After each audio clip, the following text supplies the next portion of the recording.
You're listening to One-on-One with Larry Flick on Entertainment Weekly Radio. Let me just say to you, thank you for your compliments about how great I am, but I don't want to waste my time on me. I want to know about the May 23rd letter. You know about it? Why did you not respond to me in my calling? I was going to answer that. Yes, please, go straight to the And answer. Mr. Chairman, I thought when you read the rules, you acknowledged that I shouldn't be interrupted and that I would have Reclaiming my time. What he failed to tell you was, when you're on my time, I can reclaim it. Oh my gosh, obsessed. He left that out, so I'm reclaiming Good my afternoon, time. I'm Larry Flick. You're listening to One-on-One on EW Radio. Jamila Williams is here, and of course you know this song because we play it a lot here on One-on-One, but it's also everywhere.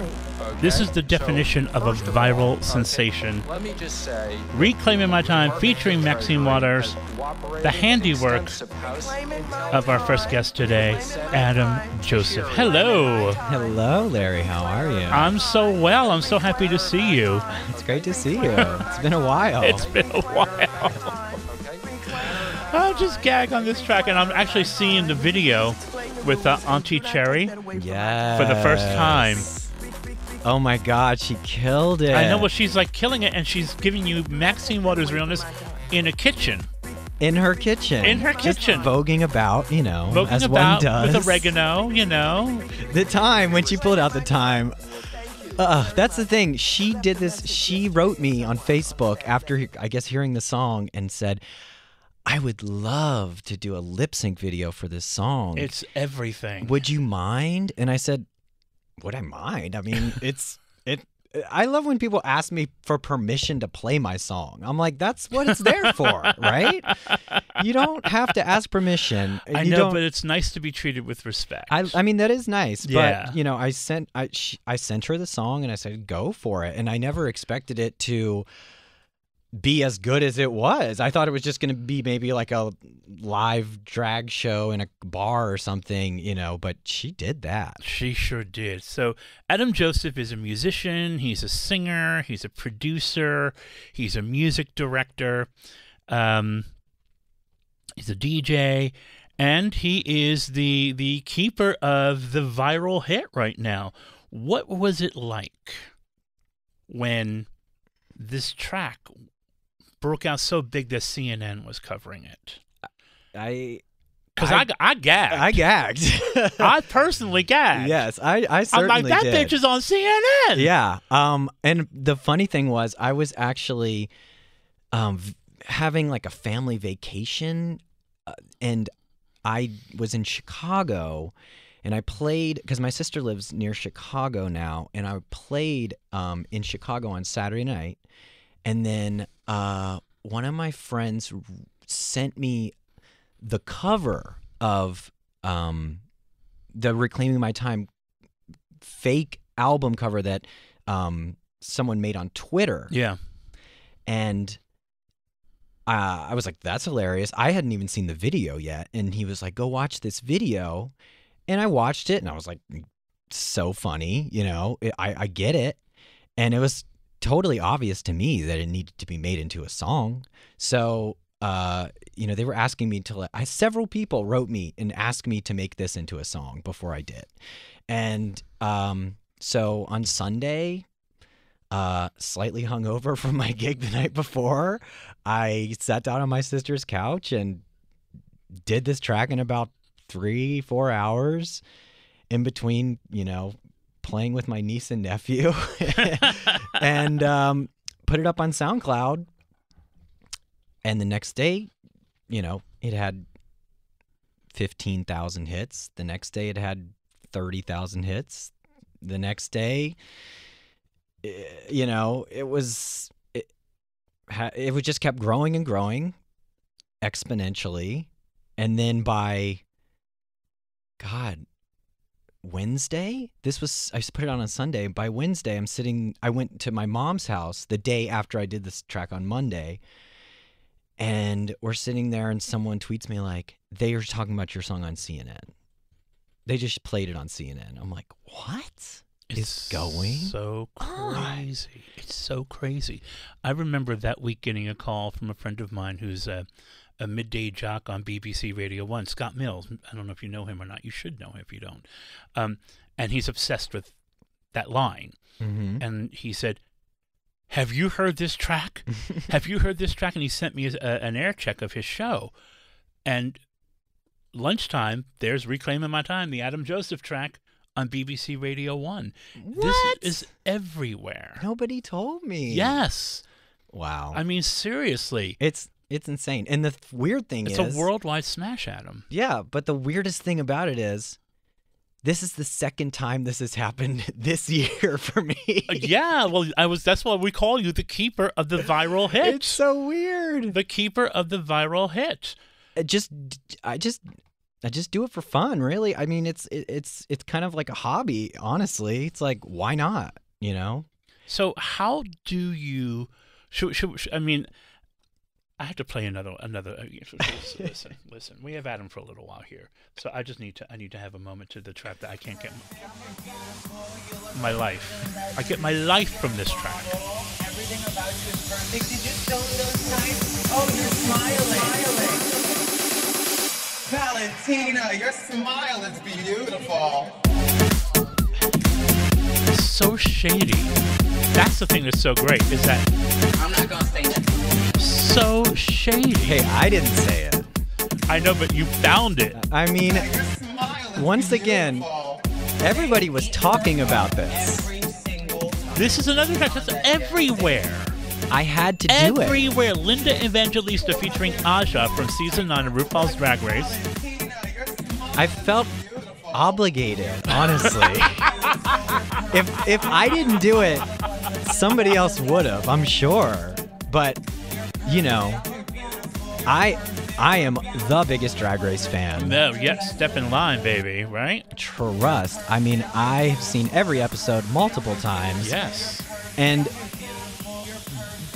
especially this season when one of my good friends, Peppermint, is on the season, I was like addicted, you know. I had to watch it. And I was actually in Europe when I made this song.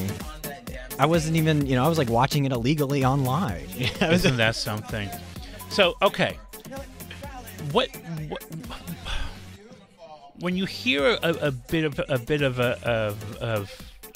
dialogue or wordage, for lack of a better way to put it right now, how does that manifest itself into a hook for you?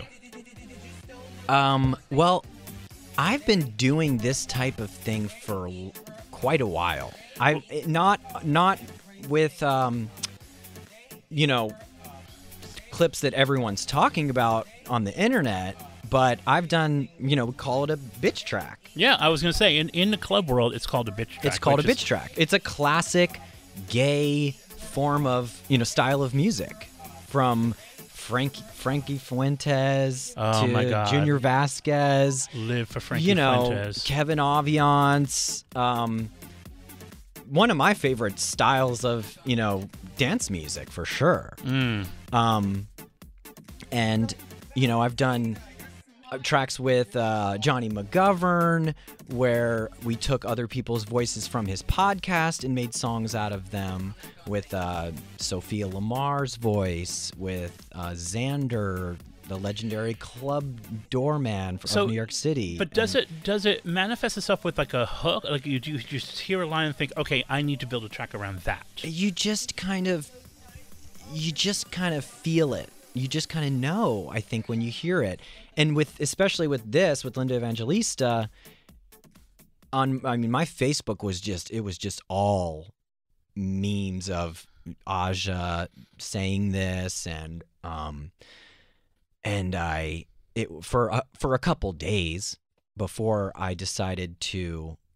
It's kind of funny. It sounds silly, but I literally woke up on a Wednesday morning in Warsaw, in Poland, when I was over there in the spring, and I said, yes. I was like, and I woke up 8 a.m. I had a flight to Prague at like 11 a.m. And instead of getting ready, I went to my computer and I started making a track.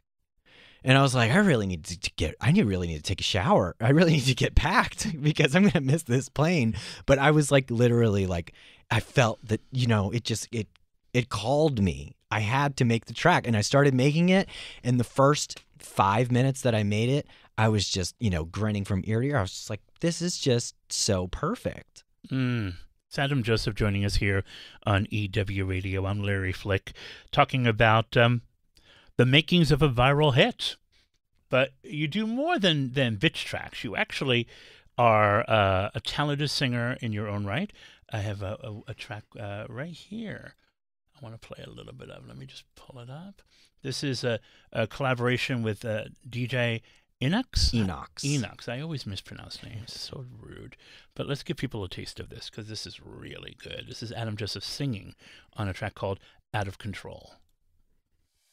I'm a disco light, I'm a wildfire, no telling where I will go. I'm a shooting star, oh this burning soul, can't be contained anymore. Love me from afar, learn to let me go. I'm here and there and everywhere, I stand on my own. All we have is now, tomorrow we don't know. I'll set the world on fire and watch it all explode. I'm out of control. I'm out of control. I'm out of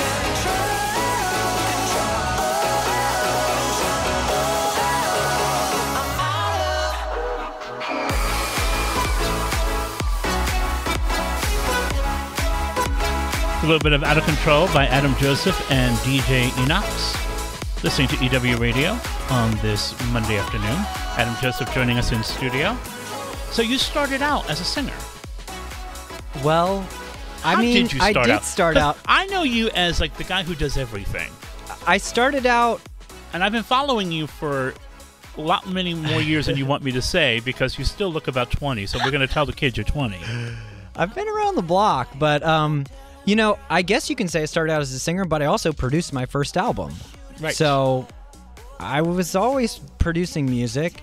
I studied music at Berklee College of Music in Boston, and I just kind of started producing music on my own out of necessity because I didn't really know that many music producers at the time, and I didn't really have any money to pay somebody to do it for me, so I just kind of got my musician friends together, and I had a band and just got, started recording them and putting tracks together.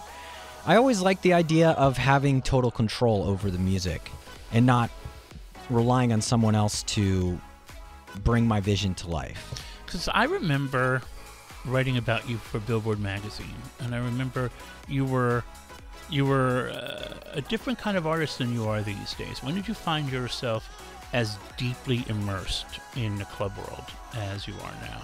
It happened because you were much more of a funk, pop-oriented artist. I started out in more of a R&B, neo-soul genre. Because your voice can carry it off, so I mean that makes sense. And then, but the thing is, that was kind of right after I had gotten out of school, and I was really into R&B and jazz and real musicians, and not so much electronic music. And then I moved to New York, and I started working more in the gay scene, on the club scene, and I just I'd never really been exposed to house music and been around people that appreciated it, because most of your run-of-the-mill music school kids are not listening to electronic music. No, they're not. They're listening to classical or jazz or funk, right. Or stuff where there's actually bands playing on it. So, but I kind of slowly started to appreciate it, and then kind of out of the blue, a really amazing songwriter and singer, Dwayne Harden, who did You Don't Know Me with Armand Van Helden. He's huge. He's written hits for tons of other people and as for himself as well.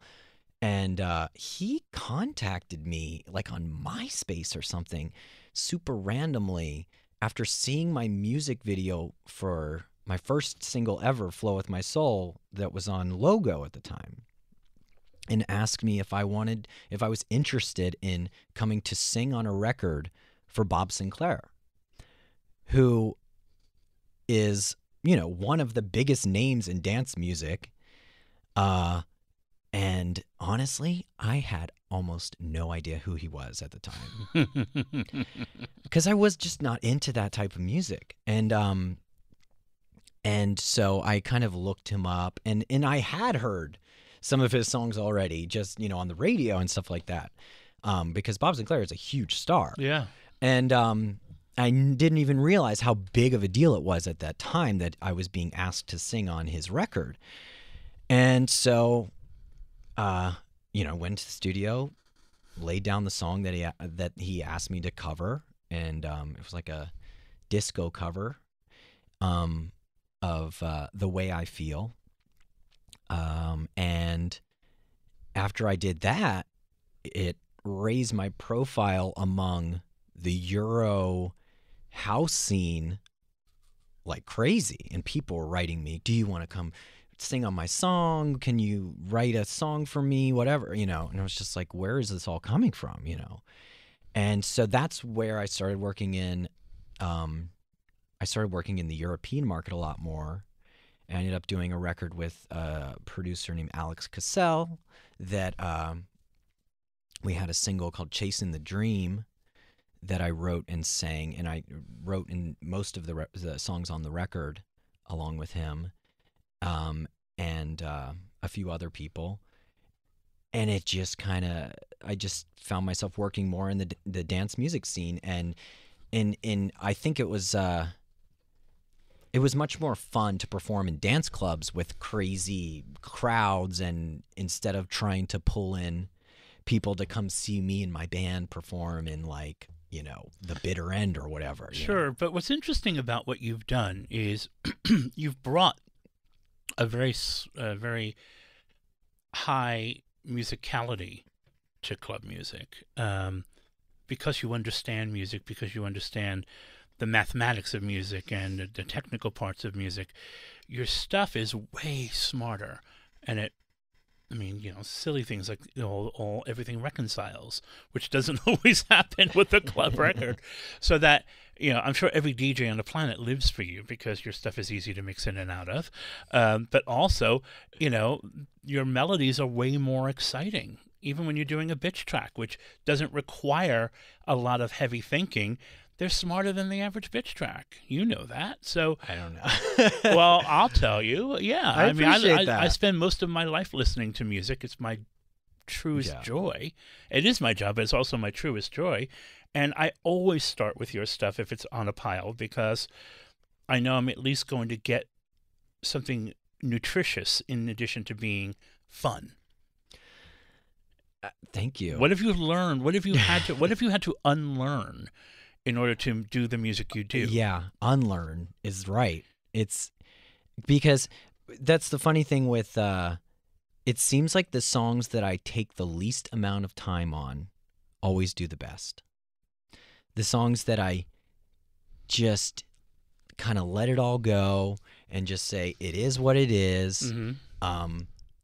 And the songs that I'm really doing for the fun of creating the song, instead of trying to do something very specific. It has to be this way. It has to sound like this. Just putting good energy into it, and it might not be the best song I've ever done or the best quality or whatever, but in the end, that's not what music is about. It's about emotion. Sure. And energy, and so. But it also sounds like you're learning to trust that what you know, and that you don't have to overthink it. Yeah, it's really like when you're making music, you often will get that feeling and that energy as you create it. And what you really need to do is not do too much to it so that you lose that. Okay. You have to grab, once you get that, you should really you're almost done. because it doesn't always need all the bells and whistles, you know. It's about just saying this is what it is, and you know. Very cool. That's Adam Joseph joining us here on Entertainment Weekly Radio. I'm Larry Flick. He brought something brand spanking new. Yes. Something juicy. It's coming out tomorrow. So we're very excited to have this. Would you like to set it up before I hit play? This is a new song featuring Lady Red Couture, who you can check out on Johnny McGovern's Hey Queen on YouTube. She gags me. She's I live the for best. her. She's the best. And an amazing singer in her own right. It's a song I produced. It's a cover of Gwen Guthrie's Nothing Going On But the Rent, which is like one of my favorite classic R&B records. You know she better bring it because the song is iconic. Yeah. So shall we discover it? Come on, y'all. Nothing in life is free.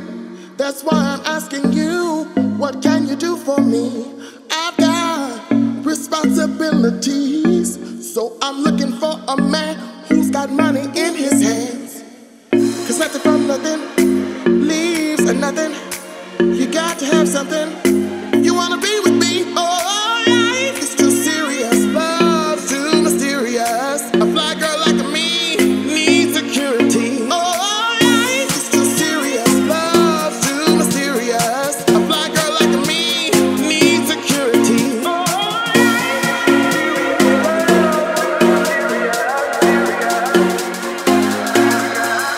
Cause ain't nothing going on but the rent.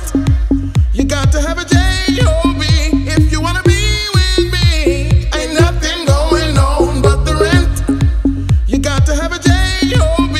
if you wanna be with me. Cause ain't nothing going on but the rent. For the first time on Radio Anywhere, that is Adam Joseph and Lady Red Couture with their cover of Ain't Nothing Going On But the Rent.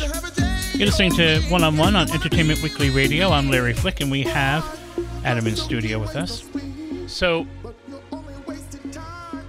how do you decide to do a song like that? Because that's sort of like stepping on the tallest limb of a tree and asking someone to take a shot at you. It was not my idea. It was Johnny McGovern's idea. It was Johnny's idea? Yes, it was.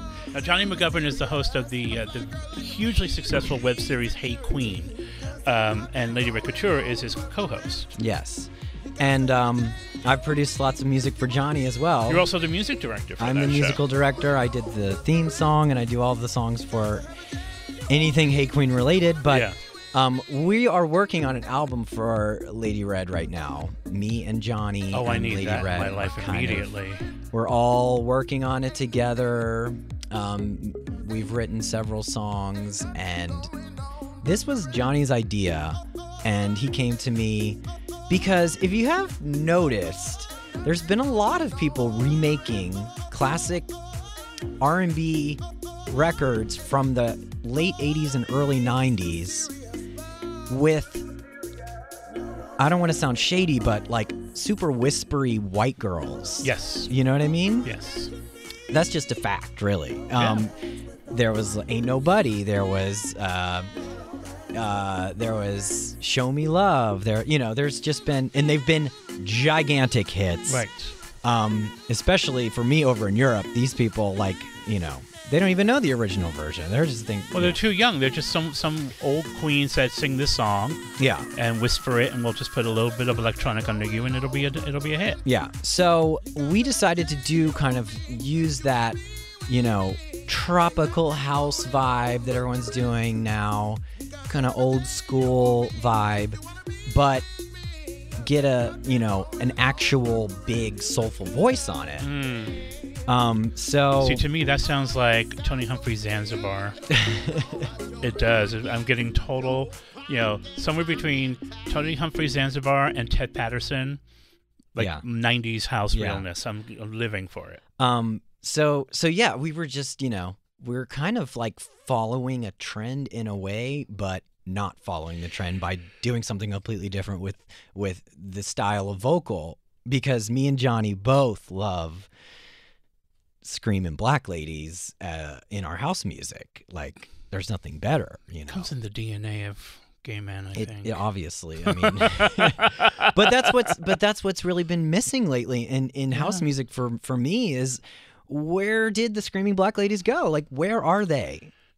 And why are all these whispery white girls like, what is going on? I don't know. I think there are many reasons, and I think a lot of it comes down to either money or age. I mean, I don't know. I mean, no offense to whispery white girls. Like, you're very emotional, and I'm sure you're really touching the hearts of lots of people out there. But I mean, there's nothing like a big belty diva. Yeah, you know. I agree. And Lady Red does the thing on that track. She did her damn thing on that track. So Adam, what you're probably in like one of the hotter phases of your career right now. What do you aim all of this toward? Do you aim all this toward a record that you'll be singing on yourself? Do you continue to be kind of a diverse behind the scenes kind of guy? You strike me as the kind of guy who always has a master plan. Honestly, I don't have a master plan at all.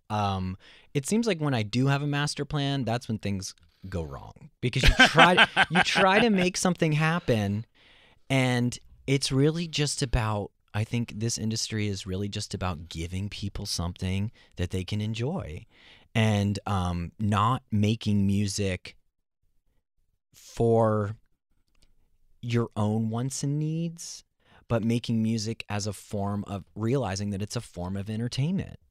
And I think that's where a lot of people go wrong. And I've done the same thing. I mean, I've been releasing music for years, you know. And my first album, as an independent artist, you know, I did pretty well. I was touring. I got my music videos on Logo, and that was great. And for a while, I was doing dance features and stuff like that, and still touring and performing and producing music for other people. But I guess I did kind of step back for a while, because I was trying to calculate my plan as far as like what I wanted and how I wanted people to see me and whatever. And after that didn't really work out, I just kind of, the two biggest things that have happened for me this year with the viral tracks, like literally just not planned and just doing music for fun and just having a good time with it. And that's what people responded to. So there's really no master plan whatsoever. I'm just trying to put as much stuff as I can out that I'm proud of, and, let people do with it as what they will. Well, you are doing some of the best work of your career right now. Thank you. And it's inspiring to watch, because I know how hard you've worked, and to see the world, getting it, it's very exciting. It's very exciting indeed. It's when someone like you, who is so smart and so talented and has been in the game for a minute, hits this kind of stride, I think it makes a lot of creative people want to do what they do really well too. Since it's that gives you that kind of buzz, you know what I mean? I mean, you're an adrenaline rush every time I listen to your music. I mean, that's the thing. The key of, I think, succeeding, or whatever you want to call it, you have to keep creating. You have to keep putting music out. Like, that's all there is to it. Because the moment you stop and you say, well, this isn't the right song, this isn't the right time, this isn't the right situation, you're just holding yourself back. You have to keep going. Even if you put out, I've put out 3 other songs this year that, people might not be talking about, but it's fine. Not every song is going to be the biggest song of your career, and not every song is going to be the song that everyone's talking about, but you still have to put it out. If it comes through you, then you need to put it out. Yeah, that's what, being an artist is all about. So do you ever fear that the muse isn't going to come? I have no control over that. It's just, I just react to what is going on. Yeah. Adam Joseph. You're a fascinating young fella. You are. Can you give us a peek into what's coming next? Obviously, we have The Rent with Lady Ray Couture. Yeah. What else are you working on? I'm actually on my way to shoot a music video right after this interview with Peppermint from this last season of RuPaul's Drag Race, the runner-up, the legendary. And I mean, I've been producing music for her for years. I produced her first material and some of her newest material. So it's been great working with her, and now I get to have her featured on my song that I'm singing on, that's produced by an amazing producer named Vito Fun. And Vito is hilarious. Yeah, he's great. And bitch, that's not a Birkin. That's my jam. Yes. Bitch, that's not a Birkin. Yes. So, I'm just trying to keep going forward, and I want to release more stuff where I'm singing, but I also love to produce music. So I'm releasing songs, that I'm not singing on, and just putting out material for people to enjoy. I think that's what it's all about. Well, very good. Well, I hope you'll keep coming to visit us and sharing music as it happens. Yeah, I love it. Love it, love it, love it. That's Adam Joseph. How can people find you if they wanna hunt your butt down? Yep. Go to my website, ajomusic.com.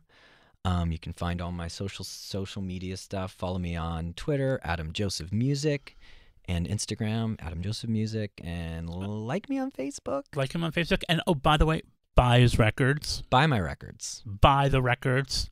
You can watch them on YouTube, but you should also buy them. You should buy them because you want to own them. Yes. All right. Until next time, stick around. We're going to be talking with Faith Evans in just a little bit about a really important documentary we want you to check out. So don't budge. Nothing in life is free. That's why I'm asking you, what can you do for me? I've got responsibilities, so I'm looking for a man who's got money in his hands. 'Cause nothing from nothing leaves a nothing. You got to have something. You wanna be with me? Oh, life is too serious. Love's too mysterious. A fly girl like me needs security. Oh, life is too serious. Love's too mysterious. A fly girl like me needs security. You're listening to One on One with Larry Flick on Entertainment Weekly Radio.